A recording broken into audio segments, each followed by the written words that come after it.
Haryana BJP अध्यक्ष मोहनलाल बड़ोली इस वक्त हमारे साथ मौजूद है। बड़ोली साहब से कई राजनीतिक मुद्दों पर बात करेंगे। बड़ोली साहब, सबसे पहले मुद्दा तो वोट चोरी का उठाते हैं। कल भी विपक्षी सांसदों ने दिल्ली में प्रदर्शन किया, आज फिर जो विपक्ष के सांसद है लगातार विरोध कर रहे हैं। बड़े आरोप लग रहे हैं चुनाव आयोग के ऊपर कि चुनाव आयोग वोट चोरी करवा रहा है। आप इस मुद्दे को कैसे देखते हैं? क्या एक्चुअल में वोट चोरी हुए हैं? इस चीज़ की जानकारी पूरे देश की जनता को है, लेकिन विपक्ष का प्रयास है। आज विपक्ष के पास कोई मुद्दा नहीं है। बात विकास की करें, बात सुधार की करें। अगर उनको लगता है कि निर्वाचन आयोग ने चुनाव की प्रणाली में वोटर लिस्ट का जो मुद्दा उठाया है उसमें कोई कमियां हैं, उसको उजागर करें। और हमारे यहाँ ये मानना है कि वोटर लिस्ट में संशोधन होते रहना चाहिए। बहुत सारी वोट उसमें ऐसी होती हैं जो कटने के लायक होती हैं, बहुत सारी वोट ऐसी होती हैं जो बनने के लायक हैं। तो दोनों को उसका लाभ मिले, इस प्रकार की सोच के साथ जो निर्वाचन आयोग ने किया ये ठीक किया। लेकिन जिस तरीके से राहुल गांधी कह रहे हैं कि जो डिजिटल मतदाता सूची है वो सार्वजनिक की जाए, इसके अलावा जिस तरीके से चुनाव आयोग ने एफिडेविट मांगा है राहुल गांधी से कि सबूतों के साथ एफिडेविट दें, कांग्रेस के सांसद कह रहे हैं कि एफिडेविट तो चुनाव आयोग को देना चाहिए, चुनाव आयोग भी एफिडेविट दे सकता है कि वोट चोरी नहीं हुए। एफिडेविट को लेकर भी बड़ा सवाल है कि एफिडेविट नहीं मांग सकते। जो आदमी जिन शब्दों का उन्होंने चोरी का नाम लेकर जिस प्रकार की बयानबाजी की है, चोरी का मीनिंग क्या है वो स्पष्ट करना चाहिए। और अगर चोरी हुई है तो उसके बारे में लिखित में देना चाहिए कि फला चीज़ की चोरी हुई है। वोट अगर कोई चोरी हुई है, किस प्रकार से वोट चोरी हो सकती है, वो उसमें वर्णन लिखना चाहिए। और इलेक्शन कमीशन ने ठीक कहा है।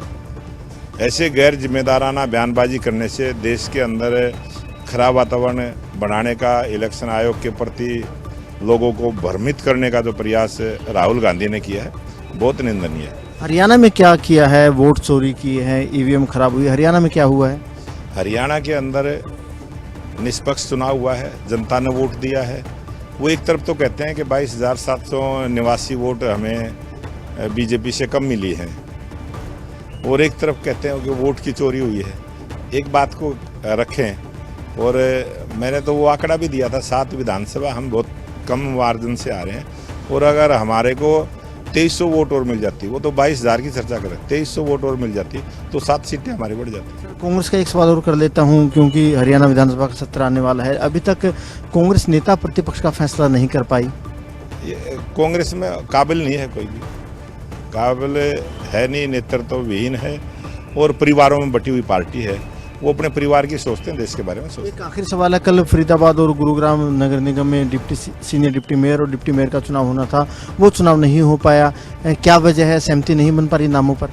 उसका कोई टेक्निकल कारण रहा होगा। जिस प्रकार से कोई चुनावी प्रक्रिया होती है, जो अधिकारी उसमें रहते हैं उन अधिकारियों को जानकारी होती है, कोई टेक्निकली उसका कोई कारण रहा होगा। जिस प्रकार से गुरुग्राम का भी कमिश्नर साहब ने कोई टेक्निकली किसी कारण से उसमें लिखा है लेटर में, किसी टेक्निकल कारण से उन्होंने उसको कैंसिल किया। वैसे नाम कौन कौन रहेंगे दोनों निगमों के लिए? कुछ नाम आप लोगों ने डिसाइड किया? ऐसे नहीं, नाम तो डिसाइड हमारे पार्षद करते हैं।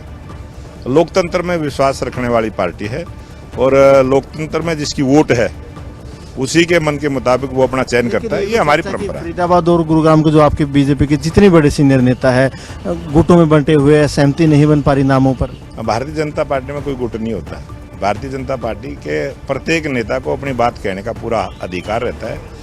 प्रत्येक नेता से बात भी की जाती है और सबके विचार को लेकर उसका निर्णय करते हैं। बिल्कुल, देखिए बड़ोली साहब वोट चोरी के मुद्दे पर जहां कांग्रेस को घेर रहे हैं, वहीं बड़ोली साहब का कहना है कि हरियाणा में कांग्रेस को नेता प्रतिपक्ष का फैसला कर लेना चाहिए। कैमरामैन शरद के साथ अनिल मौर्य, खबरें अब तक, पंचकुला।